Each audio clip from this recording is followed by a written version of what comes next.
सध्या लहान मुलांपासून मोठ्यांपर्यंत सर्वांनाच मोबाईलचं वेड लागलंय. मुलं मैदानी खेळ विसरून मोबाईलच्या स्क्रीनमध्ये अडकल्यामुळं अनेक समस्या निर्माण होऊ लागल्यात.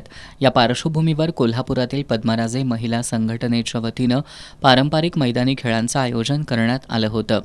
यामध्ये आईचं पत्र हरवलं, रस्सीखेच, आंधळी कोशिंबीर, लगोरी, काचा कवड्या, तळ्यात मळ्यात असे अनेक खेळ खेळण्यात आले.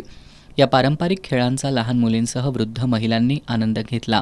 यावेळी बोलताना पद्मराजे महिला संघटनेच्या अध्यक्षा सरिता सासने यांनी लोप पावत चाललेले पारंपरिक खेळ जोपासले जावेत, नवीन पिढीला हे खेळ अवगत व्हावेत हा उद्देश डोळ्यासमोर ठेवून या उपक्रमाचं आयोजन केल्याचं सांगितलं.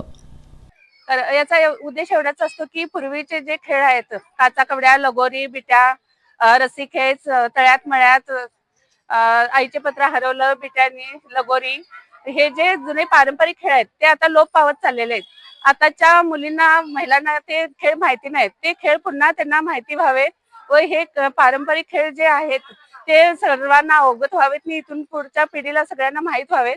यासाठी आम्ही पद्मराजे महिला संघटनेच्या वतीने दरवर्षी या खेळांचे आयोजन करतो आणि तसेच यावर्षी केलेलं आहे.